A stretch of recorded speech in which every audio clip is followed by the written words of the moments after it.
Ayer o antes de ayer le decíamos que el gobierno, el 12 de agosto del año 2022, estuvo tratando de reponer un viejo proyecto para convertir las divisas, el respaldo oro de nuestra plata, la importancia del oro en nuestra plata, y quieren convertirla en papel moneda para gastársela también. Se están queriendo prestar, hoy día apareció en el periódico que se quieren prestar 1.200 millones de dólares, no les alcanza nada. Ya casi acabaron con la reserva monetaria, ahora están brincándole al oro, a la reserva en oro.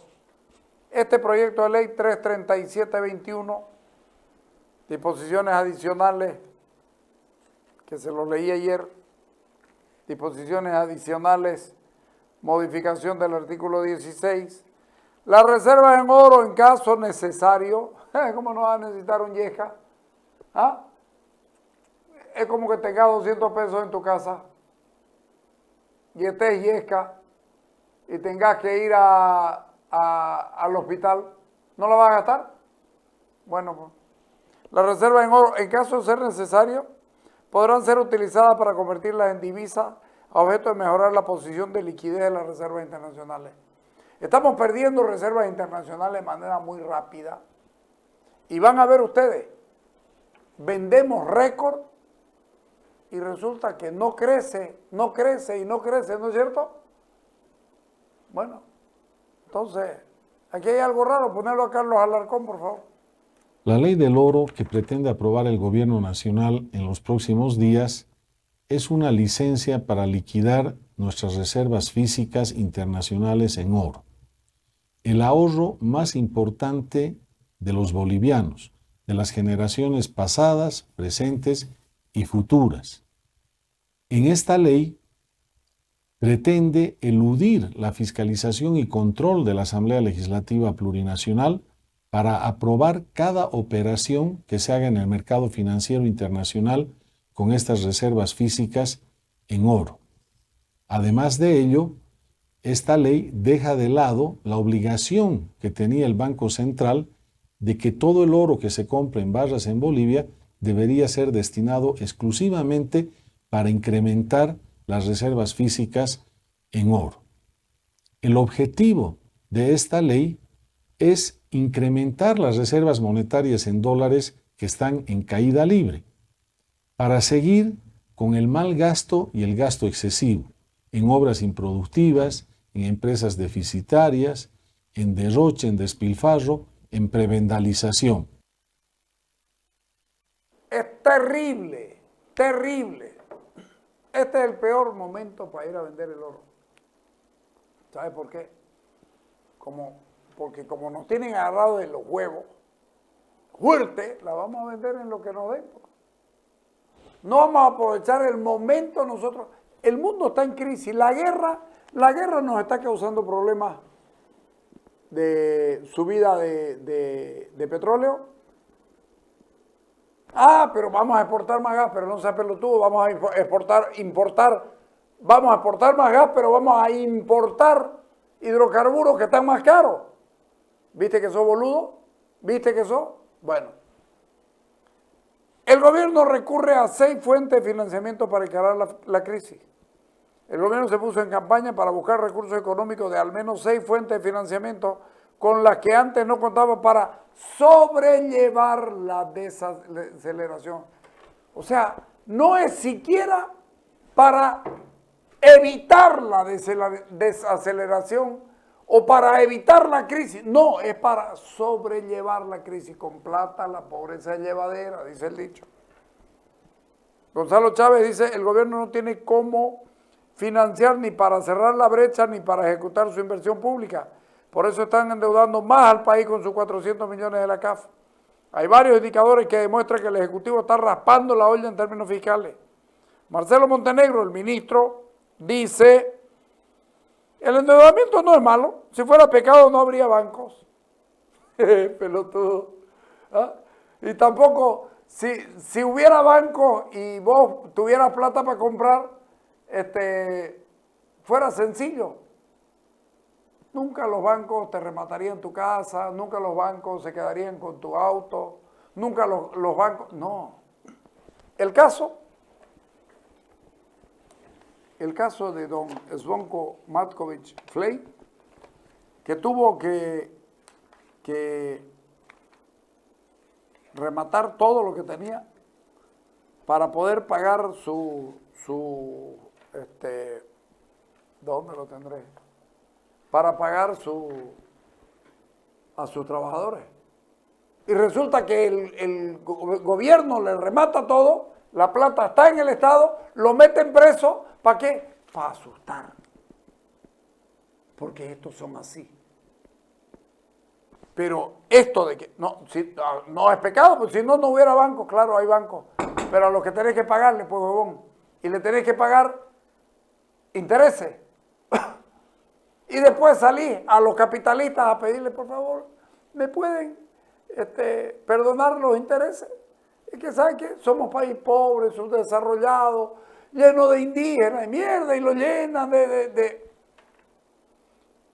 Quienes nos prestan van viendo el desempeño de las variables económicas. El desempeño de las variables económicas dice que estamos con 9% de déficit fiscal y que estamos perdiendo. Ponelo a Gary Rodríguez hablando de las exportaciones. No, primero el viceministro. Estamos batiendo récord, dale. El tema que vamos a hablar es el estado de la balanza comercial. Uno de los componentes son las exportaciones. Y es importante mencionar que entre enero y julio de 2022 las exportaciones han sumado 8.275 millones de dólares, que significa un 36% por encima de los registrados a similar periodo en la pasada gestión. Y muy por lejos de la información registrada de 2020, que era de apenas 3.754 millones de dólares. Esta es una muestra más de que el proceso de reconstrucción económica está yendo adelante, de que vamos por buen camino. Y en relación a eso también es importante mencionar el saldo en la balanza comercial igual a similar periodo enero-julio de 2022, que suma 1.287 millones de dólares. ¿Qué quiere decir eso? Que nuestras exportaciones superan con creces al valor de las importaciones entre enero y julio de 2022 y que significa un crecimiento de 149 millones adicionales a los registrados a similar periodo en el 2021. El principal componente, el 51%, se refiere a actividades de industria manufacturera. Estamos hablando de 4.155 millones de dólares. Estamos hablando en el tema de extracción de hidrocarburos, 1.749 millones de dólares, un 21%. Estamos hablando en el tema de extracción de minerales, 1.819 millones de dólares entre enero y julio, y el resto de sectores, 499 millones de dólares, que representa el 6%. Estamos yendo bien, dijo el capitán del Titanic. ¿Ah? Estamos yendo bien, dijo el capitán del Titanic. Y mira cómo terminaron, ¿no? Haciendo películas de ellos. ¿Ah? Terminaban mierda. Y boningos, se dieron cuenta que semejante tragedia, buscaron a una pelada hermosa y un tipo guapo. ¿Ah? No lo veo yo a Arce como para que esté de Leonardo DiCaprio. Digan que no me tinca, no sé yo quién irá a ser su Kate Winslet. No sé quién irá a ser, pero hasta que estamos cagados. El oro que se compre será exportado para que vuelva en lingotes de oro. O sea, vamos a ir a pagar perdiendo plata, entonces lo vamos a convertir en lingotes de oro para traerlo aquí, y como si no tuviéramos fundidoras en el país, ¿no? O por ahí no confían entre ellos, si se roban los teléfonos entre ellos. ¿Ah? ¿Y dónde lo tenía su teléfono? Aquí en el bolsillo trasero del pantalón. Y no se dio cuenta, es que pensé que era con buenas intenciones, Dios. Que le estaba hurgando el bolsillo trasero. Digo, pues pensé porque era con buenas intenciones. ¿Qué vas a hacer? Hacer los chistes, porque si no te vas a poner a llorar en este país de mierda. Escuchá. A decir del ex directivo del Banco Central de Bolivia, José Gabriel Espinosa, en los últimos meses el gobierno buscó más financiamiento a través de la deuda interna con la AFP, el cobro de impuestos y ahora la deuda externa.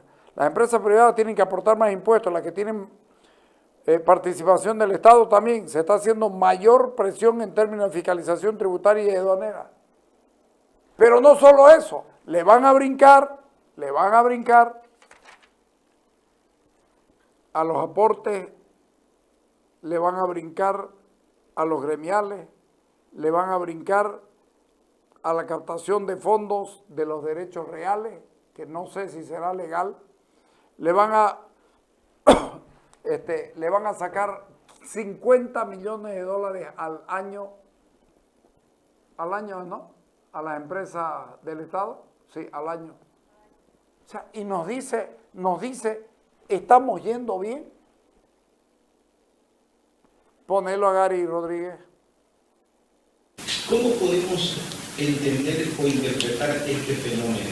Las reservas internacionales no aumentan, pero sí hemos tenido una buena venta o una buena exportación, como se pueden llamar, con superávit. ¿Qué está pasando? ¿Por qué se da esa figura? Bueno, las reservas internacionales netas del Banco Central de Bolivia revelan el estado de un stock en lo que hace a la tenencia de oro, principalmente, divisas, principalmente dólar estadounidense, pero también otras, pueden ser también derechos especiales de giro, que son menores. La diferencia entre lo que sale al exterior y lo que ingresa a nuestro país es el remanente, esas reservas internacionales netas en el Banco Central, que en pocas palabras son una suerte de respaldo para nuestra economía y también para nuestra moneda. El estado de las reservas internacionales netas tiene mucho que ver con el comercio exterior, tanto de bienes como de servicios. Tiene que ver con los dólares que se utilizan para pagar al exterior la compra de activos, o honrar deudas, incluso las del propio gobierno, en lo que respecta a la deuda externa. Ahora, ¿cómo es que teniendo un superávit que se ha reportado el año pasado, por ejemplo, por 1.470 millones de dólares en toda la gestión, y este año, hasta el mes de junio, 1.221 millones de dólares solamente en 6 meses? ¿Cómo es que las reservas, en vez de subir, están disminuyendo? En el análisis que he visto que diferentes economistas han estado realizando, coincidimos que una cosa que tiene que ver con la disminución tiene que ver con el contrabando, por ejemplo, dólares que no están dentro de la estadística, pero que se utilizan para ingresar mercadería ilegalmente a nuestro país. Eso significa dólares que se van de nuestro país hacia aquellas naciones que nos están vendiendo sus productos. Pero hay algo que no he visto que se haya analizado y tiene que ver con la balanza del comercio de servicios.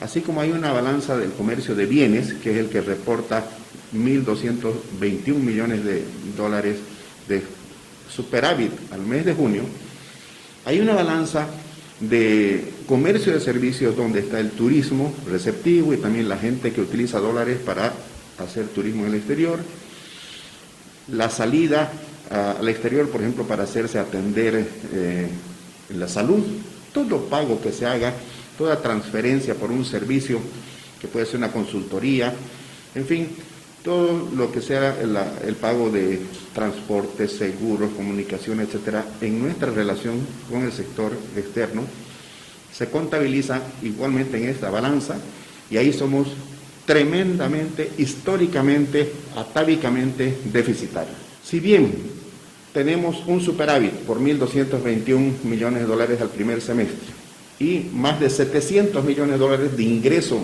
de remesas, que esa es una suerte de exportación de servicios, porque Mucha gente ha salido de Bolivia a trabajar al exterior y mandan remesas para sus familiares. Eso que es bueno por este lado, se achica y se vuelve negativo en el saldo, en la quita que se le hace en la disminución a las reservas internacionales por esa causa. Si a eso le añadimos, reitero, esto que está reflejado incluso en la balanza de pagos de nuestro país, que al primer trimestre de este año hay un acápite que se llama errores y omisiones por casi 400 millones de dólares.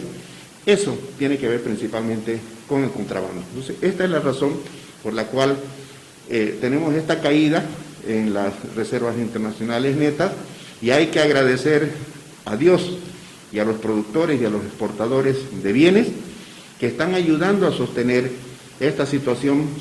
Unos, nuestros compatriotas trabajando en el extranjero y mandando remesas. El tema es complicado y quieren hacernos ver que no pasa nada. Quieren hacernos ver que no pasa nada.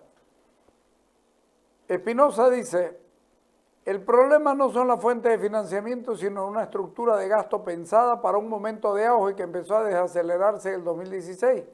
A los especialistas les llama la atención que se busque ampliar el pago de impuestos a algunos sectores menos a otros, concretamente a los cocaleros, por ejemplo. Esto está mal. Mientras más personas aporten a la AFP, más plata se va a tener el gobierno. ¿Sabes qué?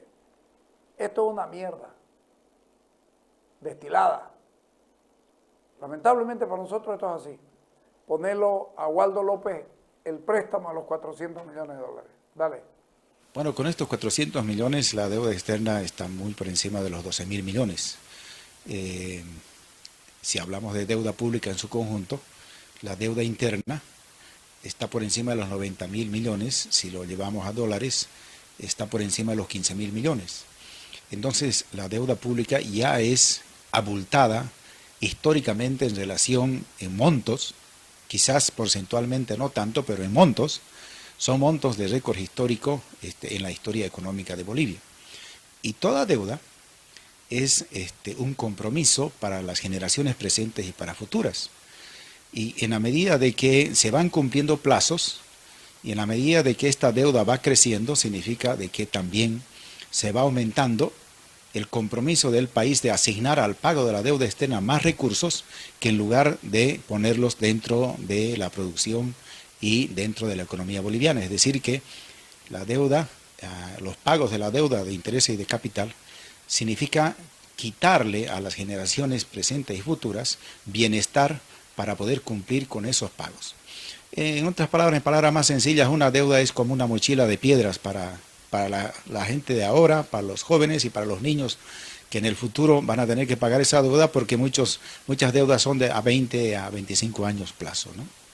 Entonces, este es un tema que es bueno aclararlo, porque siempre se ha dicho de que Bolivia era un país que estaba blindado económicamente, un país que estaba totalmente, digamos, fortalecido en su economía. Pero no hay economía en el mundo que no tenga debilidades. Hay fortalezas, pero también tiene debilidades. Y una buena política económica es saber atacar las debilidades, convertirlas en oportunidades y en fortalezas. Y eso es lo que el gobierno tiene que llegar un poco a abrir, digamos, el abanico de la discusión y el debate, para poder ver mecanismos que hagan aumentar la recaudación tributaria, aumentar los ingresos del Estado, para no incurrir en el déficit, y para cubrir ese déficit llegar a la deuda externa como se lo está haciendo ahora. Mientras el déficit siga siendo tan alto, la deuda externa interna también va a ir creciendo y creciendo, y esto significa, digamos, quitarle el bienestar hacia el futuro a la población boliviana, ¿no? Antes de la pandemia, ya el gobierno, cuando el actual presidente era ministro, teníamos uno de los déficits más altos de Latinoamérica, del 8.1%. Después, obviamente, con la pandemia caímos hasta un 12% en relación al PIB. El año pasado estuvo en el 9.6%, y las proyecciones para este año es reducir un poco hasta el 8%, pero puede que no se llegue, digamos, a esas metas, porque el gobierno no ha logrado digamos, aumentar más los ingresos de las empresas, que es una fuente de ingresos para el Estado, porque no han respondido las utilidades de las empresas, parece, en función de las expectativas que tenía el gobierno. Lo que sí se ha recuperado es la economía y los impuestos.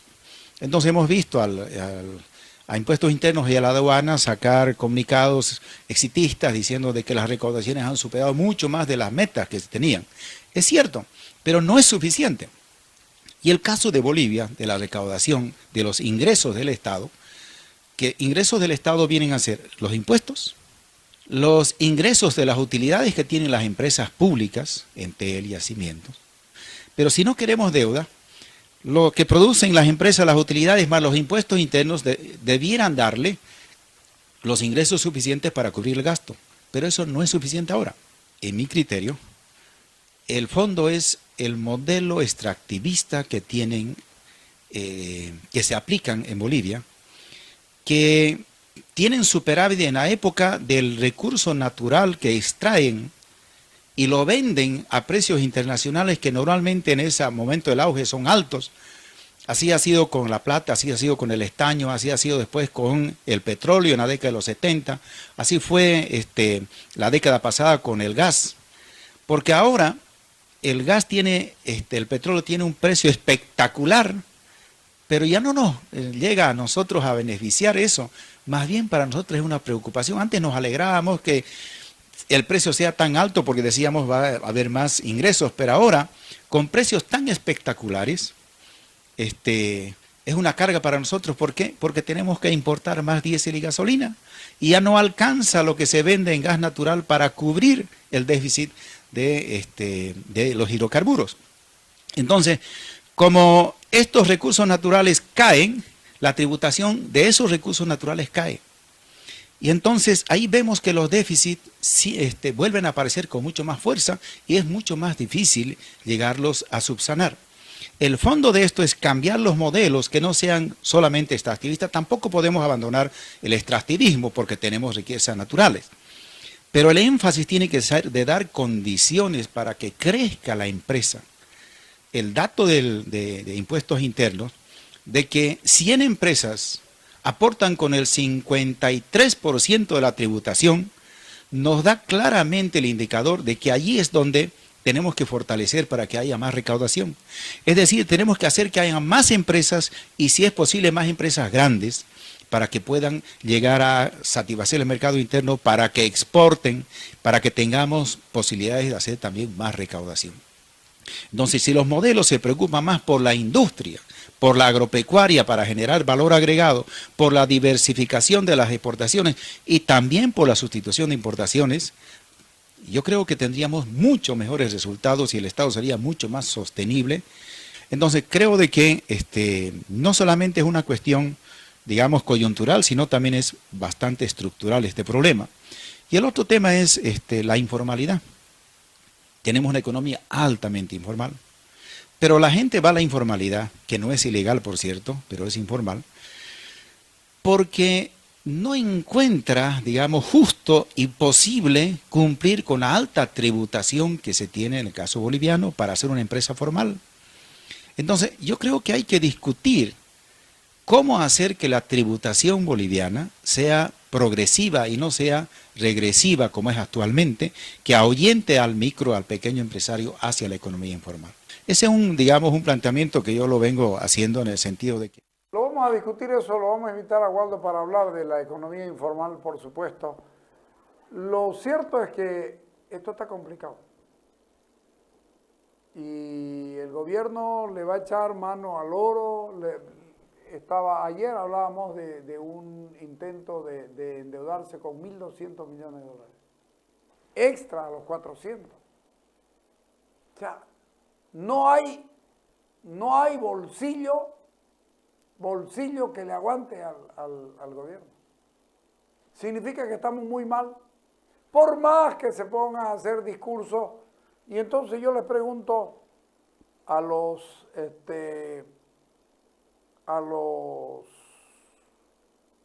compensacionistas, ¿de dónde piensan sacar plata si este país no tiene? por lo menos la certidumbre de que el censo se hace y en función de esto, ¿y sabes qué? No hay que discutirlo mucho cuando les entreguen los documentos prometidos en la mesa técnica del 15 de agosto. Cuando les entreguen, traten de trabajar en 3, 4 días, porque el gobierno va a tratar de llevarlos lo más lejos que puedan con el discurso y con el debate. Después les va a decir, ustedes mismos, y se sientan con nosotros y nos dicen, no vamos a poder cumplir con los plazos porque ya nos comimos mucho tiempo discutiendo. Entonces hay que tener cuidado con eso. ¿Sí? Vámonos al corte, ahorita venimos.